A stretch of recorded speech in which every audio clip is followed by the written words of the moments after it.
are responsible for the ship's safety must face up to the threat of biological warfare, or BW. Today, BW attacks can be readily launched against us. This cloud, which would actually be invisible, is an aerosol spray. It contains a high concentration of one or more disease-producing agents. All BW attacks have the same objective: to put some kind of disease-producing organisms or poisons where men work, sleep, or eat. If the enemy succeeds and the attack is undetected, people may become sick and die. Become sick and die. Become sick and die. Become sick and die. History repeats itself, and apparently, so do pandemics. On this episode of The Soul Trap, we talk about what has been, now is. Everybody, listen to me, Hector. You gotta tell them, serve and free these people! We gotta stop them! Stop them! It has been said that history repeats itself. Well, bad history apparently certainly does.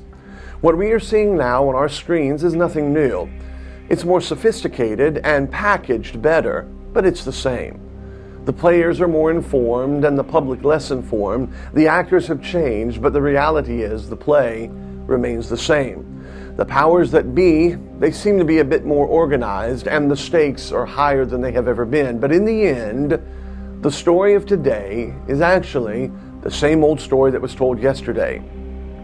People are afraid of the jab in the arm. The question is, should they be? People are afraid of the government. Should they be? People feel as if they are lab rats being modified and manipulated and manhandled to fulfill some larger, secretive, clandestine agenda that has yet to be fully exposed. Should you feel that way? Well, you might not be as crazy as you think you are, or feel you are, or are made to feel you are, if you call into question the mainstream narrative and what is being told to you today. The story we are going to tell you is a story that has its roots in the past, but it is a story that is being experienced even to this day. The story is of a man named Edward Nevin, a bacteria, a government, and a denial. The story is best told in an article written by Zachary Crockett.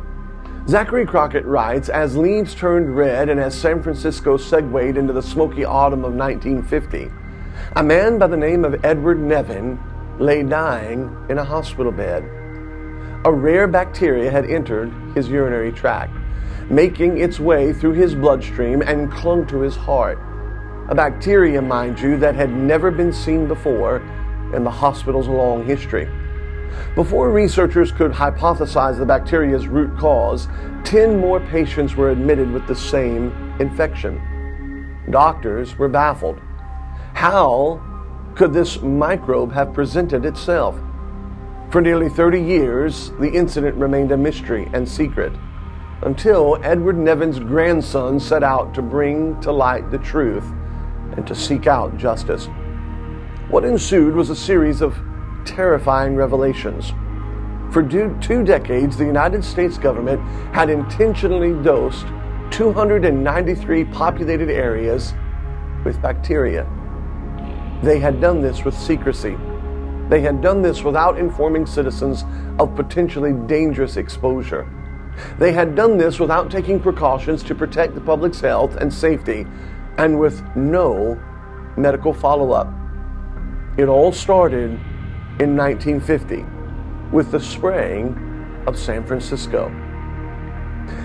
In 1918, toward the tail end of World War I, the government briefly experimented with ricin, a deadly natural plant protein, and the Chemical Warfare Service, known as CWS, was formed to oversee the research and development.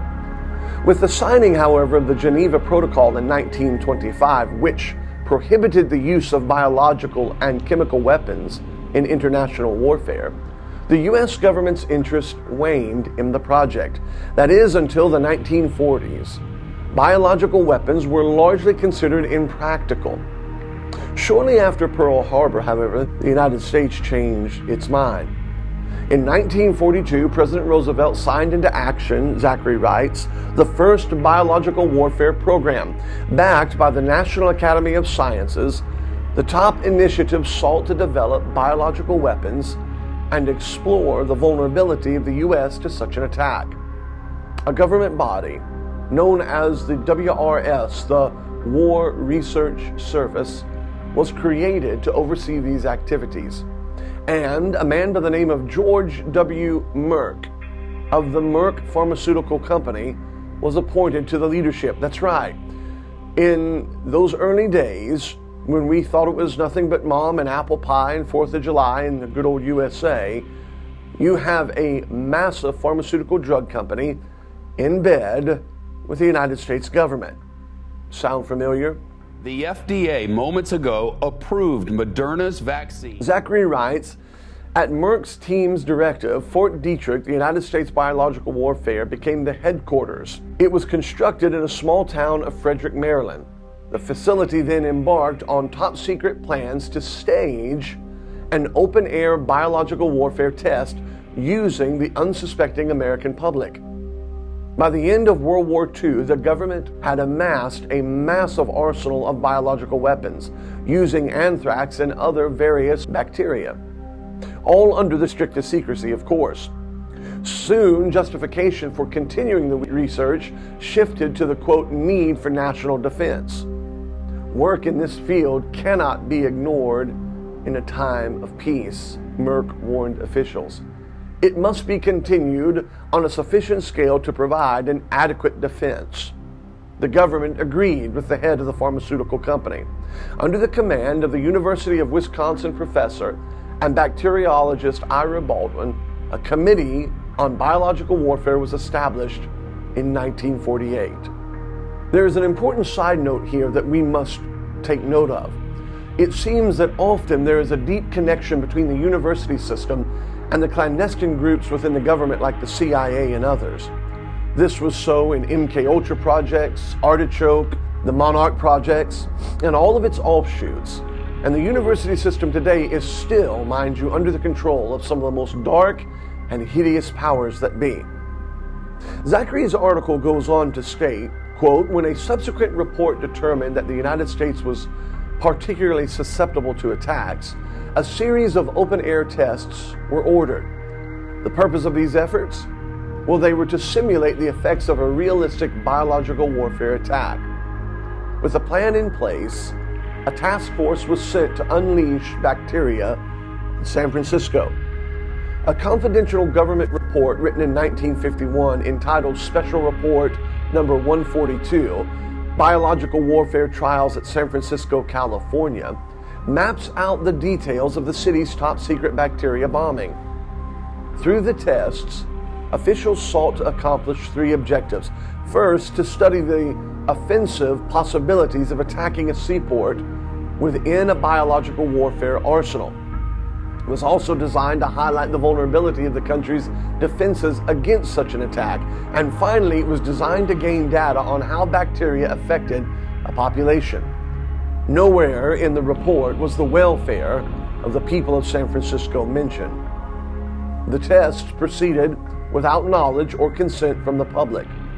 On the 20th, just 3 days after the 49ers made their NFL debut, the U.S. Army was deployed to San Francisco and began secretly showering the city with bacteria.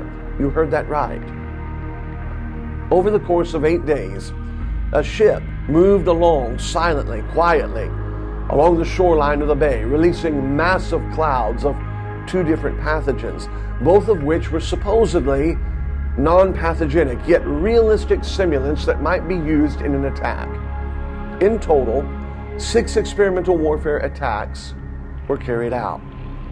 Now remember that the next time you are mocked for wondering why there are so many chemtrails, or asking questions about HAARP, you are not crazy for calling into question your government. Crockett writes, the Army blasted 3 chemicals in 30-minute spurts, producing huge clouds up to 2 miles in length, then proceeded to collect and assess dozens of samples of various spots across the city. As noted in the report, various aspects of each of the 6 tests were scrupulously monitored. The time, the temperature, the wind speed, the humidity, but the most important factor seemed to be brushed over: the well-being of the people that were sprayed, or rather poisoned. The samples collected yielded countless numbers of information and gave indication of how much bacteria was being inhaled. According to Leonard J. Cole, author of the biological warfare book called Clouds of Secrecy, it was quite a bit of information.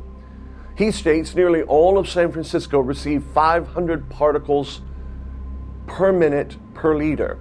In other words, nearly every one of the 800,000 people in San Francisco exposed to the cloud at a normal breathing rate inhaled 5,000 or more particles per minute during the several hours that remained airborne.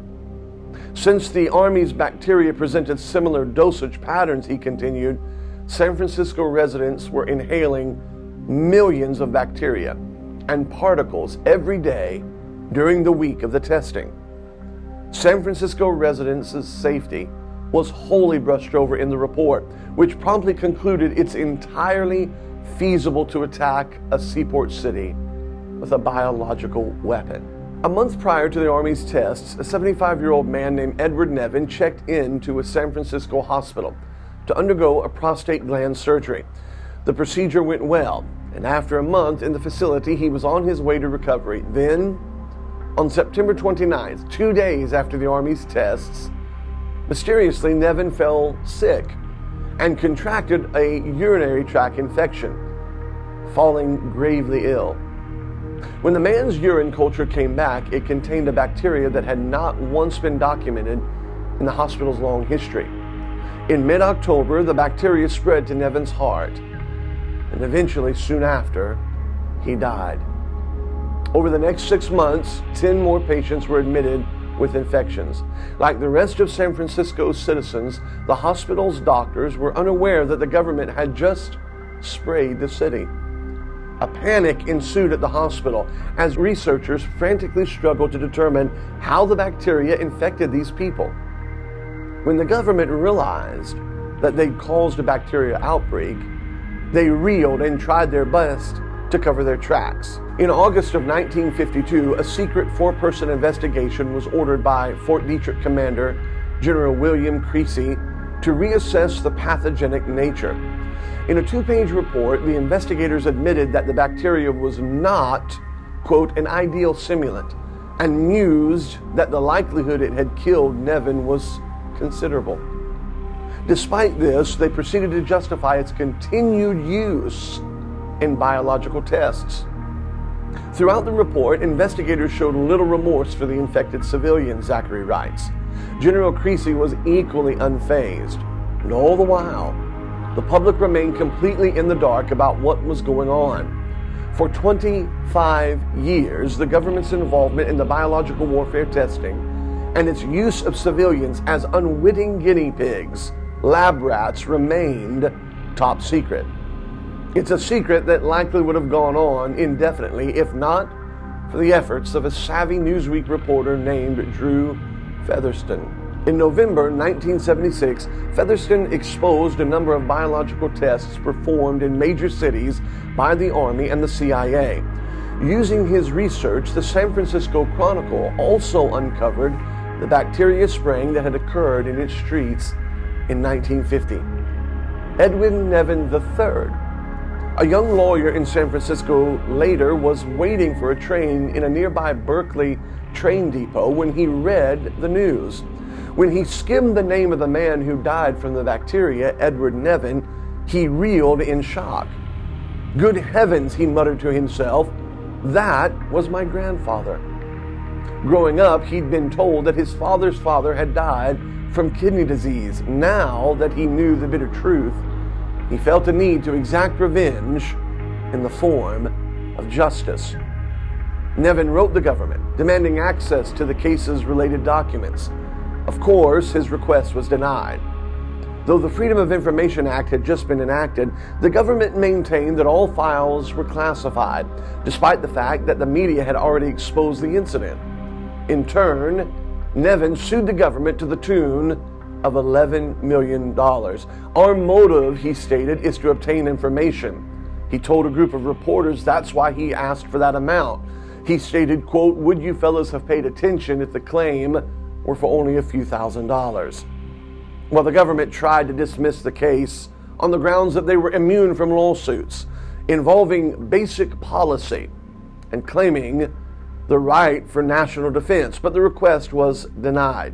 Samuel Conti, a federal judge, was appointed to preside over the trial, and a date was set for mid-1977. In light of this news, the government decided it was best to relinquish some of its information. And in February of 1977, an extensive history called, quote, U.S. Army Activity in the Biological Warfare Program from 1942 to 1977 was released, chronicling the country's involvement, note, in open-air testing. For the first time in history, the truth was now coming to light. From March to May of 1977, a series of hearings commenced in the Senate Subcommittee on Health and Scientific Research. Military experts, medical experts, leaders, and politicians ferociously debated whether or not the bacteria that killed Nevin was legal and right to have been released. Meanwhile, Nevin III's trial was postponed or rescheduled a half dozen times from 1977 to 1980. So much for swift justice. Zachary continues to write, by the time a trial was set in stone for the date of March 16, 1981, he'd already spent some $60,000 on legal fees and was mentally and emotionally drained. Nonetheless, he found solace in the case's stipulations. To win, all he'd have to do is show that there was a probability, which had already been mentioned in the Army's own investigation, or a greater than 50% chance that the Army's germs were responsible for his grandfather's death. And as a lawyer, he'd have the opportunity to defend his own family in court. As the trial began, the evidence seems to be overwhelmingly in favor of Nevin III's case. On September 26th and 27th, it's clear the government had sprayed the city with bacteria. On September 29th, that same bacteria showed up in his grandfather's system and directly led to his death. What more needs to be said? We've been nothing but loyal to this country, Nevin told the Judge Conti in his opening statement, and we feel betrayed. His argument was threefold. The bacteria sprayed by the government directly caused his grandfather's death. The Army used the bacteria despite inadequate testing, and since they'd sprayed it without consent, it had been, quote, an act of negligence. He questioned the legality of these actions, quote, on what basis of law does the U.S. government of the United States justify the dispersion of a large collection of bacteria over the civilian population in an experiment without informed consent? A rational question. An irrational fear. John Kern, the sharp, respected attorney representing the government, of course denied all of these allegations. The bacteria that killed Nevin and the bacteria released by the Army were two entirely different strains, he maintained. It was just mere coincidence that the hospital had an outbreak around the same time. Incredibly, Kern also attested that the Army needed no permission to spray the public without consent or knowledge. The Federal Tort Claims Act, established in 1946, gave the public the right to sue the federal government, but it came with limitations, he argued. Among them, a vaguely worded, quote, discretionary function. How much evil has our government perpetrated, may I ask, under that one word, discretionary? Kern argued that it made the feds immune to lawsuits in which they were, quote, performing appropriately under policy. The dosing of civilians in bacteria, contended Kern, qualified as such. One of Kern's witnesses, a doctor for the Biological Warfare Unit at Fort Detrick, agreed. Imagine that, a doctor agreeing with the government. Yes, yes, and yes, yes, yes. In possibly the most callous statement of the entire court proceedings, the doctor looked at Nevin in the eyes and delivered this opinion, quote, the strain wasn't pathogenic, he said, and I would still spray San Francisco again today. Dr. Wheat, the Stanford physician who'd investigated Nevin's death in 1951, testified to a different tune. No similar organisms had ever been isolated in the hospital laboratory. Then, over a relatively short period of time, there were a number of cases, he told the judge. It's very difficult for me as a doctor to escape the conclusion that there is at least some, here's the word, probability, some causal effect that the cases are related. Now, today, if that doctor had been on Facebook, he would have been censored. Debates on the bacteria's safety and the cause of Nevin's death continued in this way for several hours, each side presenting a slew of medical experts. Sound familiar? Thank you. The government's legal team maintained that the odds of Nevin's death being linked to the Army's bacteria spray were, quote, 1 in 100. Nevin III's witnesses held the belief that the events were inseparably connected. When it came time to examine the military officials, the case, however, suddenly took a jarring turn, Zachary writes. As General William Creasy, commander of the United States Biological Warfare Unit, stepped to the stand, it became clear that the presiding Judge Conte was leaning toward the defense of the military. Really, the actors change, but the play remains the same, does it not? You have pharmaceutical, military, and the judge and the law supporting them all. When the government trotted out its witnesses in uniform, noted one San Francisco examiner, it was all over. After telling Nevin III that he was, quote, wasting his time, the general proceeded to defend the ethics of spraying people without their knowledge. I would find it completely impossible to conduct such a test, trying to obtain informed consent. I could not have hoped to prevent panic in the uninformed world in which we live, telling them that we were going to spread a non-pathogenic particle over their community. 99% of the people wouldn't know what pathogenic meant, and so he told what we have come to call a noble lie. Kind of like, you don't need to wear a mask. Oh, you need to wear a mask. Oh, you need to wear 2 masks. Right now, people should not be walking. There's no reason to be walking around with a mask. Masks are very important. If you have a physical covering with one layer, you put another layer on, it just makes common sense. During the cross-examination, Judge Conte continually denied Nevin III's reasoning and even berated him for his lack of respect towards military officials. After several interruptions, Judge Conte altogether halted the questioning and called a recess out of nowhere. Out in the hallway, a belligerent General Creasy unsuccessfully actually challenged Nevin III to a fist fight. Nevin III's legal opponents were simply too powerful. He was swimming upstream and flailing. When Judge Conte's verdict was handed down on May 20th, 1981, it surprised no one. The case was ruled in favor of the government. The Army, it seems, had been entitled to spray the population without consent, concluded Conte, under, you guessed it, the discretionary function exemption. Despite a lack of convincing evidence, Conte also declared that the Army had skillfully chosen its bacteria and that it was not, in fact, harmful.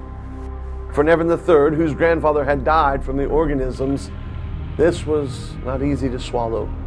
He appealed, but the U.S. Court of Appeals did not overturn the verdict. He appealed again, this time to the Supreme Court, and received a similar verdict from the Supreme Court. For Nevin III, justice was not served. San Francisco's incident was just one of 293 bacterial attacks staged by the United States government between 1950 and 1969. It was neither the most heinous nor the most deadly. In 1955, as an experiment, the CIA actually sprayed whooping cough over Tampa Bay, Florida. Whooping cough cases in the area subsequently increased from 339 and 1 death in 1954 to over 1,000 cases and over a dozen deaths in 1955. But no hard evidence has ever surfaced linking the two incidents, we are told. In an infamous 1966 test, federal agents crushed light bulbs containing trillions of bacteria on the New York subway, exposing thousands of rush hour commuters. The government never followed up to see how many people fell ill. And let's not forget, we have the incidents of the United States government intentionally infecting people in Guatemala and other locations with sexually transmitted diseases. Prisoners, college students, the testings have gone on and on and on, decade after decade. All, of course, under the discretionary function. Before a crowd at Fort Detrick in 1969, Richard Nixon officially terminated the offensive use of biological weapons in the United States, effectively ending open-air testing. And of course, we have no reason to doubt that because it was Richard Nixon, and we can trust Richard Nixon. Well, I'm not a crook. It wouldn't be until 1977 that the public learned any of this was even going on. And even then, the United States government never admitted its fault or seemed to show any indication of remorse for its actions. Edward Nevin III now is a practicing medical malpractice and personal injury lawyer in California. Though he lost the case in 1981, he succeeded in bringing to light many government actions that had previously been shrouded in secrecy. He stated, "At least we are all aware of what can happen even in this country. I just hope the story," he said, "will never be forgotten." Does history repeat itself? It most certainly does. And now we come to the age of the results and the fruit of Operation Warp Speed. The drugs that we are putting into our arms are all the result of an operation instigated at the command of our president, then Donald Trump, and those around him, called Operation Warp Speed. We often think of the term warp speed for the Star Trek terminology, but the word warp means to turn or twist out of shape, to cause, to judge, to choose or act wrongly or abnormally, to pervert or distort. That is what warp actually means in the English language.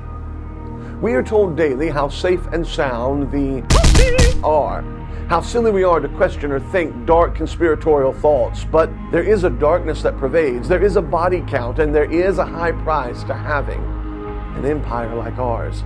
It doesn't come at a cheap price. Sacrifices must be made. Secrecies must be maintained. It's better to keep our heads in the sand, because to wake from the matter of casual comfort is to see just how dark and dirty the rabbit hole actually is. But let's circle around and maybe put a bow on our story. Remember the man, Merck, the famous drug company mentioned early on that worked hand in hand with the United States government. Well, that pharmaceutical company is named for the Merck family, a German family, one might say, who is somewhat familiar with Operation Paperclip. A German family of industrialists and bankers.